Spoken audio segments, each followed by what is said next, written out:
mechanisms of make spontaneous past post-death phenomena therapeutic with bereaved. And this is a PA award paper. Last convention, Cal Cooper, who will be presenting, won the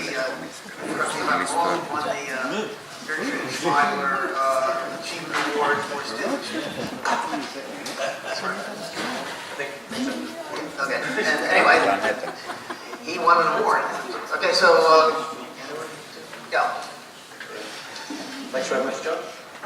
Yeah, as John just mentioned, this is the award talk, so thank you very much to the Parapsychological Association for awarding me with the Schmeidler Award last year. Fortunately, I wasn't in California to receive it. That's where it was. But also, thank you to the support of the Society for Psychical Research and the Alex Tanners Foundation for this study, which forms my PhD. We're going to talk about some of the results that have come out of the PhD so far, but I want to give a background to what's going on here as well. It sort of forms links between clinical parapsychology, kind of a bit of what Elizabeth was talking about earlier. So, the Census for Hallucinations, if we go all the way back to there, in the volume 10 of the Proceedings of the Society for Psychical Research, they issued out this questionnaire which said, have you ever had a vivid impression of seeing or being touched or hearing voices, which impression, so far as you could discover, was not due to any external cause? From the analysis of over 17,000 questionnaires returned, 10% reported hallucinations which could be considered post-death phenomena. These are related to the sense of presence experience. If you look at the report, you notice that it's not really included within their table of results, but they mention for a few paragraphs this phenomenon, people mentioning it and saying that after they'd suffered the loss of someone, they could sense the presence of that person around. Another study that seems to get forgotten, that goes hand in hand quite well with the census, is going back 5 volumes before that, in volume 5 of the Proceedings, where Edmund Gurney started writing a paper. He died halfway through putting it together, and Frederick Mice finished it off. But it was entitled on apparitions occurring soon after death. So with this, they actually went through the book Phantasms of the Living, and took out all those cases where people reported specific communication with their deceased loved ones and friends. And so their collection included 231 cases of hallucinations of the dead, in which 28 occurred within 1 week of the death of the individual. And many accounts were revisited from Phantasms of the Living, as mentioned. In 104 cases, it was not known whether the recipient's cases preceded or followed the experience of death. So that's the graph that they produced, showing that a week before the loss of someone, so those deathbed visions that William Barrett was reporting in his work, people start to increase in the reports of strange phenomena around the dying. At the point of death, there's a peak, maybe people witnessing something in the room, feeling a presence leaving the body, something leaving the person's head, a white mist coming up and out through their body. And then after that, over a year's period afterwards, during what we might call the bereavement phase, this post-death phenomena, people still report it, but it starts to steadily decline.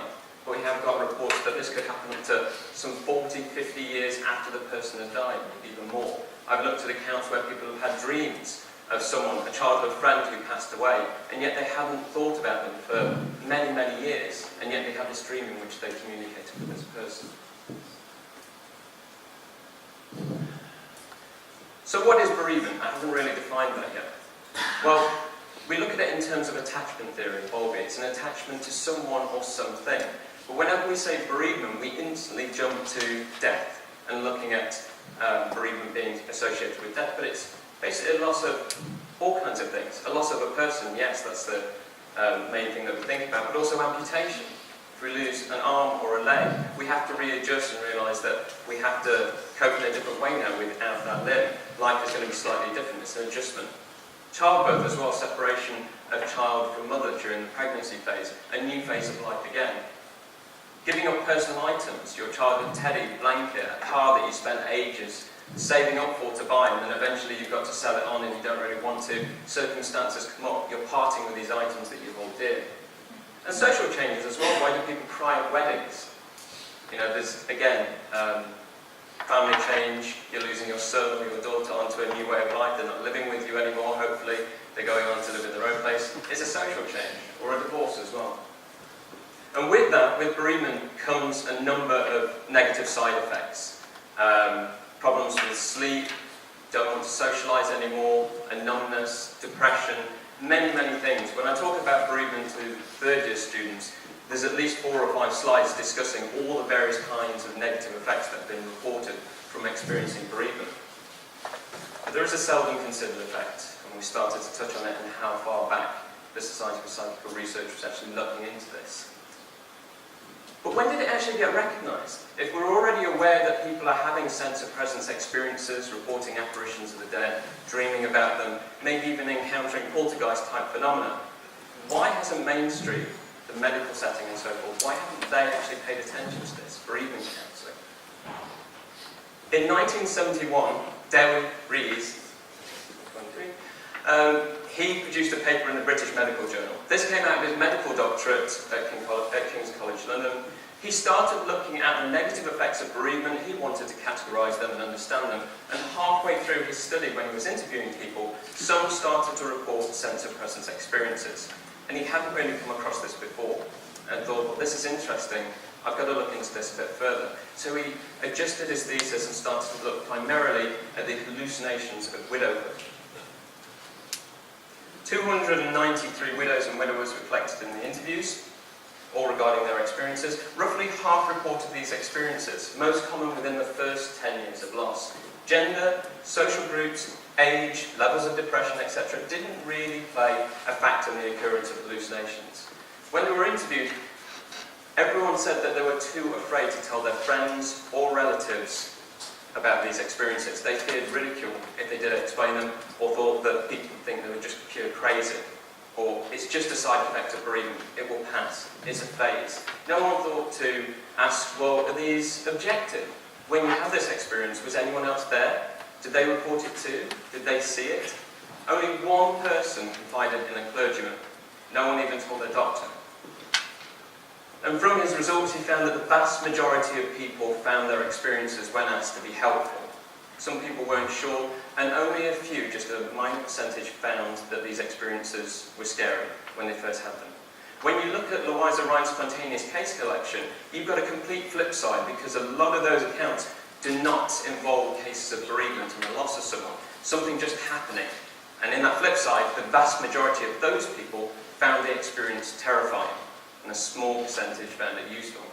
But with the harmful group, in the bereavement case, sometimes at first they found it harmful or scary, and then they started to think the experience over and gain something from it. They realised that it was therapeutic. So I started to look into this. I know that there's been numerous papers studied on this, and that Haraldson has looked a lot into apparitions occurring after death. And I wanted to look mainly at what doctorates have been done on this since Dewi Rees. Who continued this? Who took it forward when the mainstream started to recognise this because of the publication in the British Medical Journal? So there have been a medical doctorate, numerous PhDs and psychology doctorates. After Dewi Rees, I've found at least 10 doctorates. I've found even more recently, just 13 or so. The next person was Julian Burton. Some of you might recognise Julian Burton. He was originally an actor in the United States, most famous for his film A Bucket of Blood. And then he had an experience which changed his worldviews, his ideas about life and death, and wanted to return to education. So he went to international college, decided to do a PhD, and investigate these strange experiences, which occurred regarding the loss of his mother. He stated, I'm afraid a bias still exists which considers it unacceptable to deal at face value with experiences such as seeing ghosts. The patient is trained to deny the experience or to explain it away as holding on to the loved one. And this was the common thing, this is what was going on. If you were to report to your doctor or hospital friends about these experiences, it's shunned, pushed to one side. It's not what you think it is. You're still holding on, you've not quite got over the grief. If you want to look up Julian's work, it's really hard to come by because I still can't find a thesis, but in Fate magazine in April 1982, he wrote a summary article on what he did, which includes his case. So, this is what happened. I'd always felt a strong bond between us, but by September, most of us in the family had returned to our routines, reconciled to her death. One evening that September, my wife and I were entertaining relatives. I was in the kitchen, cutting a pineapple, when I heard what I thought were my wife's footsteps behind me to my right. I turned to ask the whereabouts of a ball, but realised she crossed over to the left outside of my field of vision. I turned in that direction to repeat my question and saw my mother standing there. Burton describes his mother's apparition as looking 10 years younger than she was when she died, in good health. She was wearing a detailed pale blue gown, which he had never seen before. He continued. "Ma," I exclaimed. She smiled and then dissolved. She didn't disappear, she dissolved. I let out a great sigh of relief and felt a heavy weight had been lifted from me, a weight I had never felt until then. Julian immediately after the experience went to call his sister, tell her about the event, and she was in tears. She was upset and really jealous. Why have you had the experience and not me? Why should she come to you? He described how she looked younger, she looked in good health, she was wearing a pale blue gown, and then all of a sudden she had a revelation as well. It meant something to her, it was symbolic. 2 or 3 weeks before their mother died, she went shopping with her mother, they tried on different things, and one thing she really wanted was this detailed pale blue gown. She tried it on, she loved it, saw the price tag at about $400 or $500. She didn't want to part with that much money for such a garment. But to the daughter, this meant something to her. So both of them, in a way, had received this communication. And it was relieving, it was therapeutic. So Burton wants to look at this further. How common were these experiences? So we sent questionnaires to 3 psychology departments at various colleges in Los Angeles. From one college, a rural Christian college, 55% claimed to have had post-death experiences. People between the ages of 61 to 79 were most likely to report experiences. Between the ages of 31 to 60, nearly 84.5% of respondents claimed they had been contacted by deceased relatives. 1/5 of the respondents had seen a ghost. 11% heard the voice of the deceased person talking to them, and 60%, between the ages of 16 to 60, reported a significant positive change in their attitude towards the nature of life and death to having these experiences. And I won't go into detail in this, but this is just a summary. I looked at these previous doctorates, as I mentioned. I wanted to understand their methods, their findings, and look at what they weren't actually covering in terms of this therapeutic aspect. We wanted to incorporate positive psychology into this study. And so I went through, noticed the first 2 studies that were done were quantitative, and since then it's mainly been qualitative investigations of just interviewing people on their experiences. We wanted to dig deeper, take this further, and understand what cognitive mechanisms are actually making these experiences therapeutic. Why? What shifts? What changes? And so to give you one example of one of those doctorates and the findings, Damaris Drury interviewed 7 participants who collectively had around 40 post-death experiences. 8 themes to their experiences were found, including the participants firstly believing themselves to be delusional when they had the experience before considering the experience to be genuine and valid. Cues in the experiences reinforced the recipients that they were in fact encountering and communicating with that of the known deceased friend or relative. Just like Julian Burton's case, the pale blue gown, it gave confirmation. The positive outcomes reported were relief, comfort, encouragement, forgiveness, love, joy, and most notably, hope. And we noted that hope seemed to crop up quite a lot in people's conclusions from these studies, but that was it. They didn't take it further, they didn't define hope, they didn't mention how it works, what involvement it actually has. To give you an example of one of these experiences, I've only gone into Julian's, but here's another one from Linda's book. The night after my husband died, I could not sleep and was at home in my bed, very lonely. Suddenly, I sensed him standing by my bed. He seemed to be covered in a mist. I saw him and felt his hand as he stroked my head and recited part of a well-known poem that was about how good it was to rest and then wake up one day, surrounded by eternal joy. I felt quite different after this. So these are the kinds of experiences that people were looking into. With spontaneous experiences out of those doctorates, these ones specifically were talking about hope in their discussion, in their findings. And then with sought experiences, so far there's 2 master's theses. This later one by Callum E is currently in production for publication. But these all found elements of hope and how people were taking hope and using it in terms of positive psychology. These books even concluded it as well. They had whole chapters on how people gained hope from the experiences. Eddie DeVers was one of the people that did a doctorate. There's a whole chapter on hope as a healer.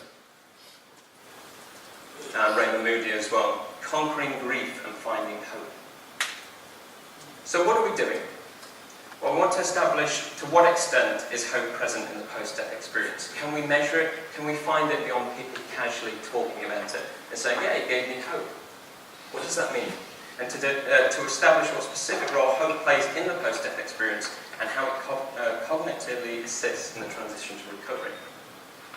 So with this, I started to look at the hope literature, going all the way back to David Hume and the Treatise of Human Nature. And in that, it was quite interesting because he said that hope has opposites, and many emotions have opposites, but he considered one opposite of hope to be grief, which I found quite interesting. He only mentions it for 2 pages, but beyond that I started to look at the religious literature and how people were using hope in terms of positive psychology. Then philosophy was discussing it more and arguing, is hope an emotion or isn't it? Is it the same as optimism or is it something different? And then beyond that, in the 1960s, psychology started to actually look at it in terms of emotion. There's a book by Erasure Stotland that looked at psychology, the psychology of hope, and then later on, Schmeidler has been the main researcher on this. So what is hope? Well, if we want to be hopeful of something, we have to start with a cognitive agency. You have a plan. This is what it looks like in your head. You have a goal in mind. You plant the flag and that's what you want to do. It's your willpower. But this is reality. Beyond that, you have a thought pathway. Okay, I've got my goal, but how do I actually get to it? How do I achieve my goals? And this is your weight power. How are we relating this to the post-death experience? In terms of immortality. You've had a communication with the dead, you've assumed a continued bond from that, and it's saying that after death I'll be reunited, but even now, I take the comfort and the therapy from the fact that they are around me, and it's leading to something else later on. It's that later goal that you're working towards, knowing, safe in the knowledge, you will be reunited. Is this the case though? Can we test this? Can we measure it? So in the current research, we took 100 participants who were split into 2 groups. 50 of them had suffered a bereavement that they were comfortable with recalling and had never had a post-death experience, and the other 50% had had a post-death experience. They all filled out a questionnaire battery that looked at paranormal belief, afterlife belief, 2 scales of hope about their hope before their loss, hope after their loss and after the experience. And the specific scale we used was the Noetni Hope Scale, which had elements of goal attainment, spirituality. The experimental group, an additional section at the end was given asking them about their experiences, which formed the analysis that I'm working on at the moment. What actually happened? How long was it before it occurred after the loss? So the initial findings in both groups, there is a decline in hope following loss, but for the group that had the experience, it's not significant. It's only a slight decline in hope. For those that never had an experience, it's statistically significant. It drops straight down. I know it doesn't maybe look much to some of you, but this is the group that had the experiences, and that isn't statistically significant. However, look at the hope levels before they even had the experience or the loss. They were lower anyway in the group that didn't have the experience, and it's a statistically significant drop in their level of hope. So somehow, the experience seems to facilitate the loss. It stops them grieving any longer than they need to, and they can move on. So positive psychology is taking over. Hope is giving them some form of a motivation to move on from the grief. Some other findings. Nothing was significantly related to age as age increased, but when both the control group and experimental groups were combined, age was positively correlated with paranormal belief. Some aspects of religious understanding of hope may impact on people's levels and uses of hope in their lives, what they've read about hope in religious scripture. If any of you subscribe to the Christian Parapsychologist, there's been a few great articles in there on parapsychological experiences and Christian hope as well, and how the two have gone hand in hand. A lot of people relating these kinds of experiences and hope back to the resurrection of Christ. So, there was a significant relationship, but both groups combined for hope before and religiosity. Both groups combined for hope after and religiosity. Significant differences were also found between the two groups with regards to paranormal belief and afterlife belief.